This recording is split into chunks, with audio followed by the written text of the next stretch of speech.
Hello दोस्तों, स्वागत है आपका लेटेस्ट रिव्यू में। आज हम बात करने वाले हैं बहुत ही खास मुद्दे कोविड-19 पर, जिसमें हम बात करेंगे सही समय रहते किसी कंट्री के लीडर किस तरह से अपनी कंट्री का बचाव कर सकते हैं। नोट कर रहा हूँ कोविड-19 के नंबर ऑफ़ केसेस का डेटा आपके सामने ये है, और देशों के कंपैरिजन में हमारे देश में मोर्टेलिटी रेट काफ़ी अच्छा है। दोस्तों, इस वीडियो के माध्यम से मेरा किसी कंट्री या उसके लीडर विशेष को टारगेट या फेवर करने का कोई इरादा नहीं है, बस आप तक सच्चाई पहुँचाने की पूरी कोशिश की गई है। दोस्तों, वीडियो को लास्ट तक ज़रूर देखें। अपने अपने देशों में कोरोना महामारी को ना रोक पाने का जवाब देने के बजाय दुनिया के लीडर अलग अलग मुद्दों पर अपने अपने देश की जनताओं का ध्यान भटका रहे हैं। जैसे कि ऑस्ट्रेलिया की विदेश मंत्री बोल रही हैं, वायरस कैसे बाहर आया और फैला, इसकी जांच के लिए अंतर्राष्ट्रीय टीम का गठन होना चाहिए। ताना साधते हुए कहा, चीन की लैब में किसी इंटर्न की लापरवाही से यह विषाणु लीक हुआ है, स्वतंत्र जाँच की जाए। राष्ट्रपति डोनाल्ड ट्रंप भी अपने देश की जनता को सही जवाब देने के बजाय चीन पर आरोप प्रत्यारोप में बहुत बिजी नज़र आते हैं। के द्वारा हुए नुकसान का हर्जाना चीन से देने के लिए कहा। इस सब पर चीन ने अपनी सफाई देते हुए क्या कहा, आइए दोस्तों जानते हैं। देते हुए कहा, 2009 में H1N1 फ्लू, जो कि एक वायरस ही है, अमेरिका से दुनिया के 214 देशों में फैला, जिससे ज़्यादा लोगों की पूरी दुनिया में मौत हुई। क्या किसी ने अमेरिका से हर्जाना मांगा? नहीं मांगा। 2009 में अमेरिका के दो भाइयों की वजह से पूरी दुनिया में रिसेशन आ गया था, मतलब मंदी आ गई थी। इसका भी चीन ने हवाला दिया। ऐसे बड़े देशों से क्या क्या गलतियां हुई, क्या क्या चूक हुई, समय रहते हुए क्या कुछ कर सकते थे, आइए दोस्तों सिलसिलेवार तरीके से जानते हैं। ट्रंप को WHO से सारी जानकारियां तुरंत प्राप्त हो रही थी, उसके बावजूद भी और ने इसको बिल्कुल भी सीरियस नहीं लिया। इसको मामूली सा सीजनल फ्लू बताकर इसका मजाक उड़ाया। आइए जानते हैं। 31 दिसंबर को चीन ने बताया कि ये वायरस तेज़ी से फैल रहा है, महामारी का खतरा हो सकता है।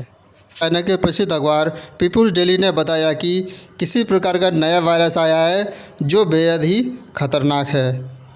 चाइना का वुहान शहर लॉकडाउन कर दिया गया था, और तब तक दोस्तों पूरी दुनिया को ये बात पता चल चुकी थी। जनवरी 2020 को लॉसेंट के न्यू इंग्लैंड मेडिकल जर्नल ने चीनी वैज्ञानिकों का रिसर्च पेपर छापा।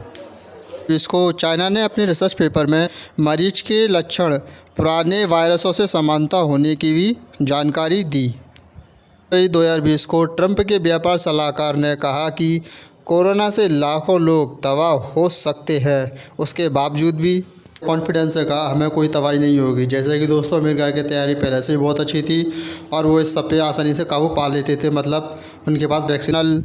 लॉसेंट के एडिटर रिचर्ड हॉर्टन का प्रतिष्ठित अखबार गार्डियन में लेख छपा। हॉर्टन ने चाइना के साइंटिस्टों की तारीफ़ करते हुए कहा, उन्होंने महामारी के बीच रिसर्च पेपर छपने को भेजा। लेख में रिचर्ड हॉर्टन ने कहा, दुनिया को चीन के वैज्ञानिकों का एहसानमंद होना चाहिए, क्योंकि उन्होंने अपना कीमती वक्त निकालकर रिसर्च पेपर छापा। होने के बावजूद भी दोस्तों न्यूयॉर्क टाइम्स ने कहा, अमेरिका में चीन के वुहान समेत अन्य शहरों से 3.4 लाख लोग आए। चीन से आने जाने वाली सभी उड़ानें रोक दी, उसके बावजूद भी 40,000 लोग आए। हो सकता है USA में भी जुगाड़ें लगती हों। ये होने के बावजूद भी दोस्तों भारत के स्वास्थ्य मंत्रालय ने कहा कि इमरजेंसी जैसी हालत भारत में नहीं है। ये प्रतिक्रिया आई। जापान के उप प्रधानमंत्री तारो आसो ने कहा, विश्व स्वास्थ्य संगठन का नाम बदलकर चीनी स्वास्थ्य संगठन कर देना चाहिए। और आगे कहा, WHO यानी वर्ल्ड हेल्थ ऑर्गेनाइजेशन ने महामारी का आकलन सही से नहीं किया।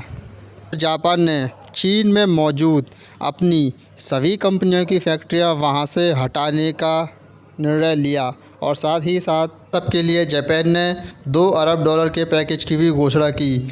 लगता है दोस्तों जापान ने मान ही लिया कि ये सब चीन का किया हुआ। जो जापान ने चाइना के खिलाफ सख्त कदम भी उठाए। तो यूरोप के अदर कंट्रीज़ की जिन्होंने समय रहते सही कदम उठाया, जैसे कि ऑस्ट्रिया, अब वहाँ पे हालात काबू में है, लॉकडाउन जैसी भी कोई स्थिति नहीं है। नॉर्वे में भी बच्चे स्कूल जाने लगे हैं और स्थिति सामान्य है, एकदम काबू में है, लॉकडाउन ख़त्म हो रहा है। मैं चाहूँगा दोस्तों ताइवान चाइना के बहुत ही नज़दीक कंट्री है, जैसा कि आप इस मैप में देख सकते हो।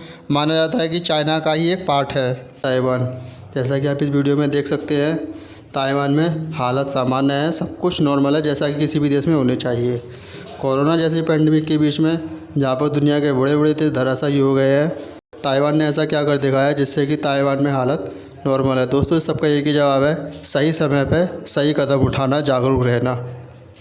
ऐसे छोटे कंट्री ने चाइना के इतना नज़दीक होने के बावजूद भी बिना लॉकडाउन किए कोविड-19 पैंडेमिक को स्प्रेड होने से आसानी से रोक लिया। कि ओवरऑल परफॉर्मेंस की बात करें तो कोरोना वायरस के नंबर ऑफ़ केसेस से 395, जिसमें से 6 डीड और रिकवर्ड कर लिए गए 155।